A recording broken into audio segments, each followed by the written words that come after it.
Okay, so this is going to be a story about my time in Berlin. Well, actually, not so much my time in Berlin, my time at the hotel we stayed at in Berlin. Because this hotel was weird.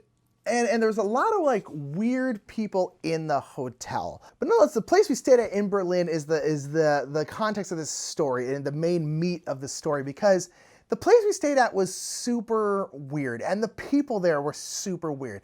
Now, I want to preface this by saying none of them were like scary weird or like dangerous weird or like oh, I really don't like this person. They were just, it was just an odd bunch. So we at I guess a hostel, I guess is more is what it was than a hotel, because it was a place where there's many beds in one room. It wasn't like we each get our own room.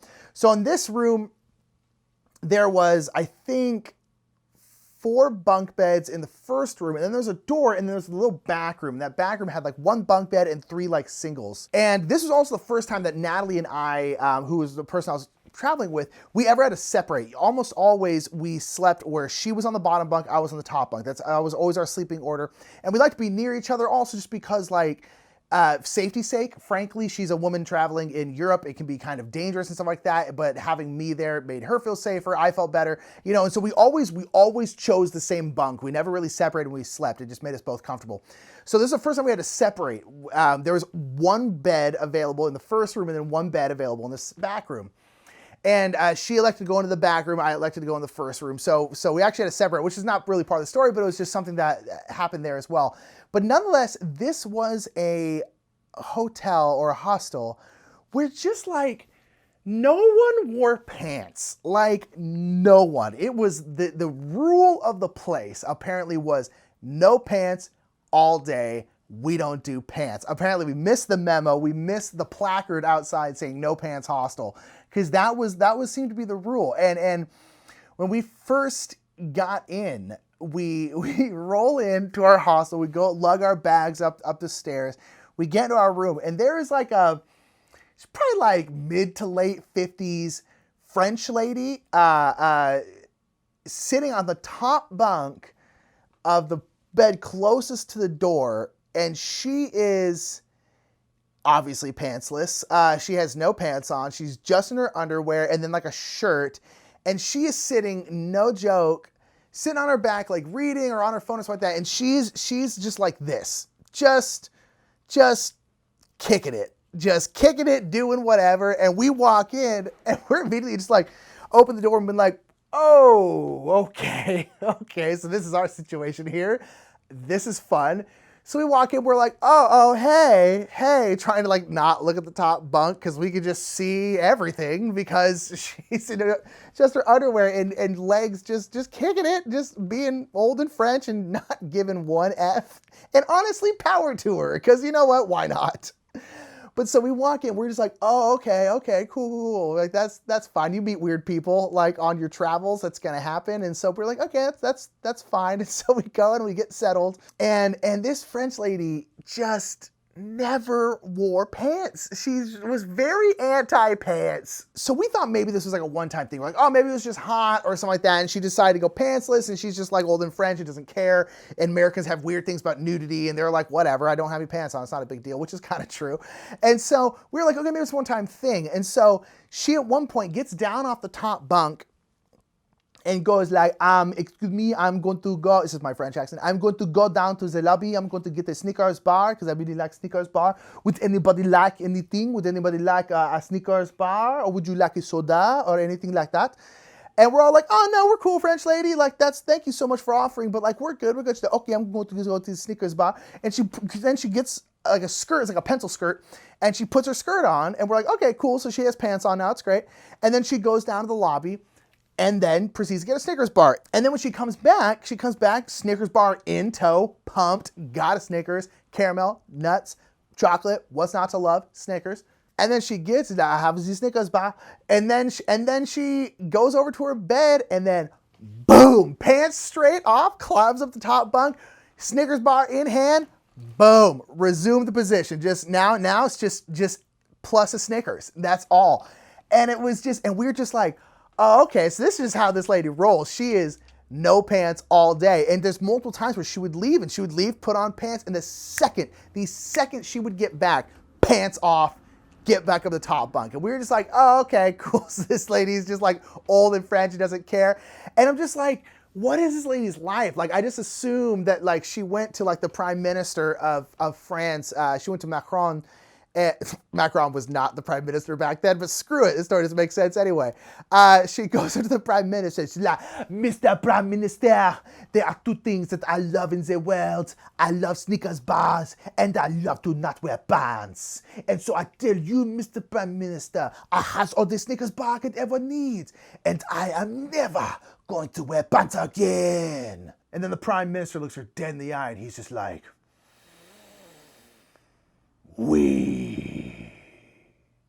I assume that's how French government works. So there's Pantsless old French lady. She was very nice, very, very cool, just never wore pants. And eventually you just kind of got used to it, you know? You're just kind of like, oh, hey, what's up, lady? Just seeing everything, that's cool. And then like the next day, it was like our first like full day in Berlin. We're out about doing stuff, doing whatever. And we come back and there's another one of our dudes who's just, it always happened right when we walked in too. Like we walked in and this dude is in the tightest, sheerest tighty-whities I've ever seen. I don't know where he got them. Might as well be made out of saran wrap. And this dude is just bent over, getting something out of his bag, just ass right at the door. And we just, again, walk in just like, oh, like, yo, I am seeing everyone's business in this place. Like, I have seen so many people. And this dude is just like sitting there and then he proceeds to just not wear pants. Like, we're like, dude, I thought you were looking for pants. I thought you were like, hey man, I need some pants on right now. Let me reach down and grab these.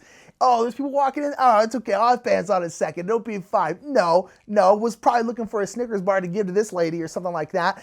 And so this dude doesn't wear pants. And then it proceeded to be a couple other people like wouldn't wear pants or like wouldn't sleep in pants. And don't get me wrong, like I understand everyone has their sleeping habits and stuff like that, but like when you're in a room with like 10 other people, in general, you know, wear pants, like sleep in pants, like sleep in pajama pants. I understand, like I sleep in boxers. Like I'm not a huge fan of pants while sleeping, but when I was in Europe, I always slept in pants because I'm in a room full of sometimes legitimately 80 people. We slept in an 80-person room in Prague.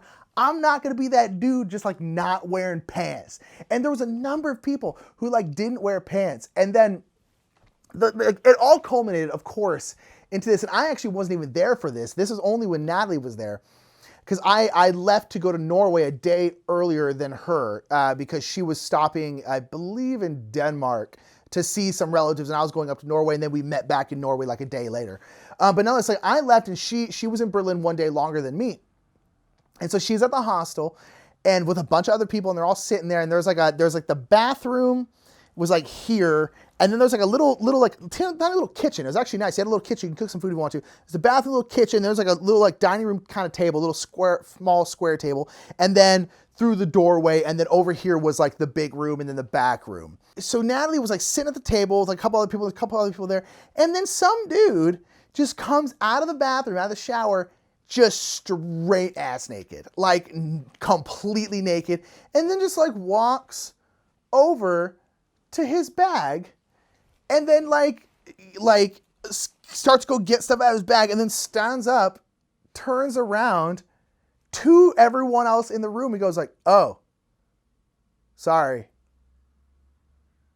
And then he just slowly turns back around and goes back and starts slowly getting his stuff again. And I'm like, dude, you are not sorry, first of all. You know exactly what you're doing. But again, what was with this hotel? Why wasn't anyone clothed? Why wouldn't anyone ever wear pants? I don't understand it. It was a nice hostel. Everything there was cool. It was just this weird world of just, and like weird sleepers. There was this guy there. I was in the top bunk. He was in the top bunk like directly across from me. And I don't know if you've ever been in that situation where you have like a bunk bed and another bunk bed and like you're both in the top bunk and you can just like awkwardly like look at each other and it's like, kind of uncomfortable because you could like, you just roll over and then there's just like another person like 5 feet away from you, also like 4 feet off the ground. It's just, I don't know, it's a weird concept. And it never didn't weird me out the entire time I was in Europe when I would see other people on the top bunk. It was very weird. There was this guy who was also on the top bunk and he slept on his side, always facing me, which was great.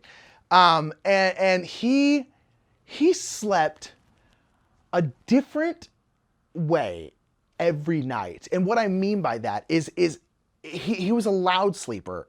He just breathed loud and would snore and stuff like that. But the sounds he would make changed. Like he was like a magician. He just every night he had a new sound for me.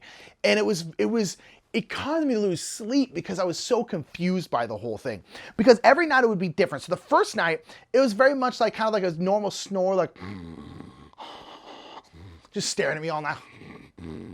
Just too close. I'm just like, that's weird, man. That's a weird thing, Top Bunk. That's weird, right? But then the second night, I'm expecting Snorri McSnorpants again. And he's like, and he's got the snore, but then he's got a bit of a whistle to it. He's like, you know, some people like whistle. And he's like, got a different sound. I'm like, that's interesting. Like, he's kind of different tonight. Okay. And then the third night, it goes off the rails, man. There's no snoring the third night. No snoring at all. And he just goes like,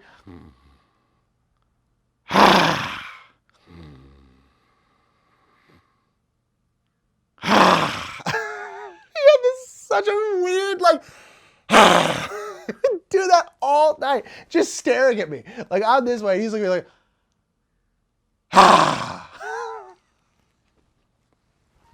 it was so weird. Just picture yourself on the top bunk, someone else looking at you, just like,